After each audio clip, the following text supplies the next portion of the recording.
저는 어린 시절부터 어머니께서 늘 성경과 찬송을 가까이 하시는 모습을 보며 자라서 그런지 마음에 그런 소원이 생기더라고요. 나도 한번 성경을 처음부터 끝까지 일독을 해보자. 이런 바람이 생겼습니다. 그러던 어느 날 앞뒤 뚜껑을 은박지로 감싼 낡고 오래된 어머니가 사용하시는 성경책을 손에 들고 드디어 창세기 1장부터 읽기 시작을 했습니다. 제 자신의 이러한 각오가 참 프라우드하고 대견하게 느껴졌죠. 하지만 그 야심찬 결심도 결국은 작심삼일로 끝나고 말았습니다. 가까스로 4장까지는 읽었는데 5장에 들어가서는 한 장을 넘기는 것이 너무너무 어려워요. 히말라야 산맥을 등정하는 것 같이 어렵게 느껴지더라고요. 그도 그럴 것이 아담의 족보가 등장하는데 생전 듣도 보도 못한 발음하기 어려운 낯선 이름들이 빼곡하게 들어차 있는 거예요. 훗날 우여곡절 끝에 5장을 넘기기는 했습니다만요. 여러분, 근데 창세기 5장보다 더 어려운 관문이 창세기에 또 기록되어 있는 거 아시죠? 바로 오늘 저와 여러분이 함께 나누기를 원하는 창세기 36장에서 보는 에서의 족보입니다. 5장에 나오는 족보처럼 단순한 직계가족 정도가 아니라 형제들도 나오고 일가 친척 명단 등장하고요. 게다가 일부 일처가 아니라 일부 다처제가 등장하면서 여러 명의 아내 이름 등장하고 더해서 첩과 첩의 자녀 명단까지 등장하죠. 훨씬 족보가 복잡해지는 거예요.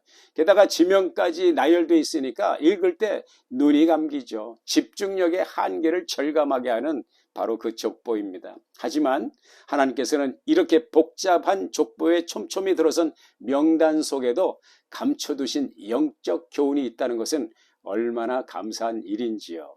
그걸 오늘 여러분과 함께 찾아보았으면 좋겠습니다. 먼저 창세기 36장 1절부터 8절까지의 말씀 함께 읽겠습니다. 에서 곧 에돔의 족보는 이러하니라. 에서가 가나안 여인 중 헷 족속 엘론의 딸 아다와 히위 족속 시브온의 딸인 아나의 딸 오홀리바마를 자기 아내로 맞이하고 또 이스마엘의 딸 느바요의 누이 바스맛을 맞이하였더니 아다는 엘리바스를 에서에게서 낳았고 바스맛은 르우엘을 낳았고 오홀리바마는 여우스와 알람과 고라를 낳았으니 이들은 에서의 아들들이요 가나안 땅에서 그에게 태어난 자들이더라. 에서가 자기 아내들과 자기 자녀들과 자기 집의 모든 사람과 자기의 가축과 자기의 모든 짐승과 자기가 가나안 땅에서 모은 모든 재물을 이끌고 그의 동생 야곱을 떠나 다른 곳으로 갔으니 두 사람의 소유가 풍부하여 함께 거주할 수 없음이로라. 그들이 거주하는 땅이 그들의 가축으로 말미암아 그들을 용납할 수 없었더라. 이에 에서 곧 에돔이 세일산에 거주하니라. 아멘. 우리가 방금 읽은 이 말씀 뒤에 계속 족보가 이어지는데요. 이 에서의 긴 족보에서 그 가족의 그 규모의 방대함을 봅니다. 그리고 수많은 족장과 여러 명의 왕들이 일어났음을 보고요.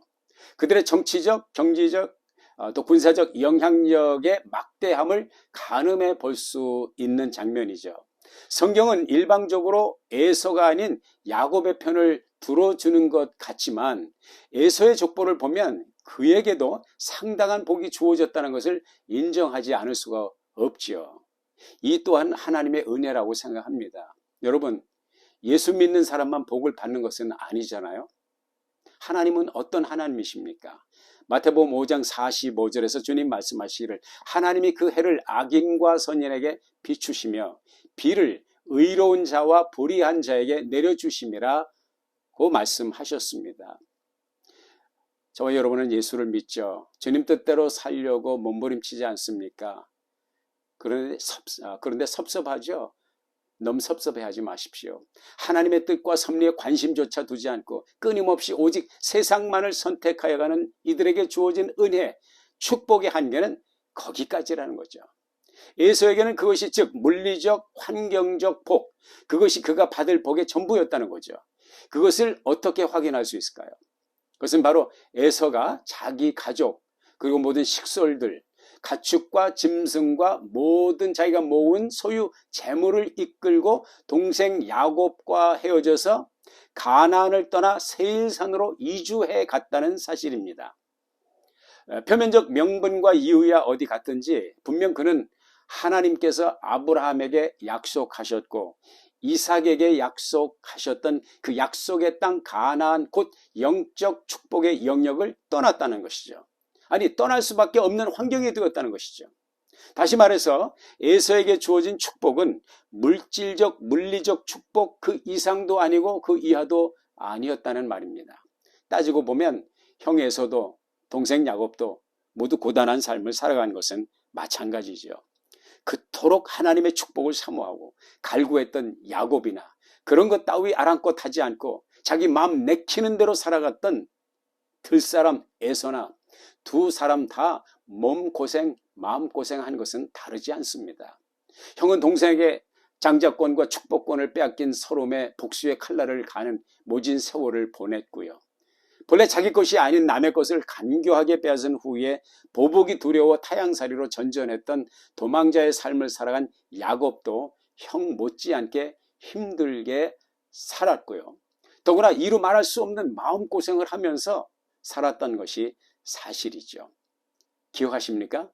바로왕 앞에서 야곱이 고백한 그 말이죠. 그 말이죠.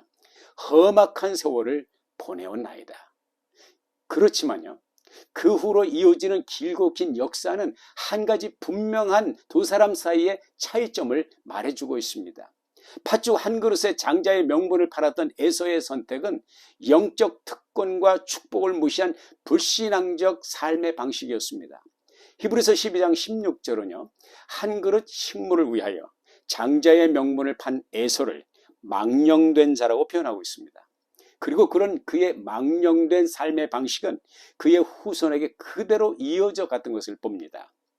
성경에 계속 등장하는 에서의 후손들은 끊임없이 이스라엘을 대적하고요.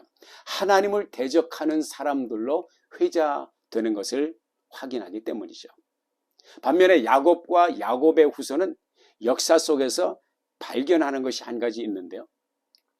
그건 다름 아닌 끊을래야 끊을 수 없는 어떤 끈이 있었다는 거죠. 그게 뭐겠습니까? 그건 바로 하나님의 언약의 끈, 아브라함에게 약속하셨던 그 약속의 끈, 사랑의 끈에 늘 매여 있었다라는 것입니다. 사랑하는 나사렛 아침 묵상 가족 여러분, 저와 여러분이 받은 이 놀라운 은혜, 하나님의 자녀됨의 특권, 우리의 신앙은 한 그릇 식물과 맞바꿀 수 있는 그렇게 하찮은 것이 결코 아닙니다. 야곱은 많은 허물과 약점을 가지고 있었던 사람입니다. 인간적인 허물, 모자라는 인격의 민낯이 만천하에 공개된 사람이에요. 그럼에도 불구하고 한 가지 그가 포기할 수 없었던 것은, 포기하지 않았던 것은 무엇입니까? 그것은 바로 야복 강변에서 환도뼈가 위골되는 한이 있더라도 붙잡아야 했던 하나님의 은혜, 하나님의 축복이었던 것이죠. 그리고 그는 그런 삶의 자세는 그의 일생을 관통하는 궤적이 되었고요. 그의 12 아들들과 후손들에게 그대로 이어져 내려갔던 삶의 패턴이었던 것입니다. 마침내 언약의 시 메시아 우리 주 예수 그리스도께서 그의 혈통에서 태어나셨다는 사실입니다. 저와 여러분이 살아가는 오늘이 때로 힘들고 때로 포기하고 싶은 막다른 데까지 밀려간다 하더라도 이 한 가지는 꼭 기억해야 할 것입니다. 우린 야곱의 일생을 붙잡아 주었던 하나님의 은혜의 끈에 매여 있다고 하는 사실 말이죠. 그리고 오늘이라는 세월이 아무리 험악할지라도 반드시 야곱의 축복을 경험하게 될 것이라는, 우리는 최후의 승자가 될 것이라는 이 엄연한 약속 말이죠. 기도하겠습니다. 주님, 에서처럼 하나님의 은혜의 자리, 축복의 영역을 쉽게 저버리지 않도록 도와주옵소서. 힘이 없고 연약해도 우리의 결심이 또 좌절된다 할지라도 다시 일어날 수 있는 용기로 다가오시옵소서. 야곱처럼 주님의 사랑의 끈, 축복의 끈, 은혜의 끈이 우리를 붙잡고 있음을 잊지 않게 하옵소서. 예수님의 이름으로 기도했습니다. 아멘.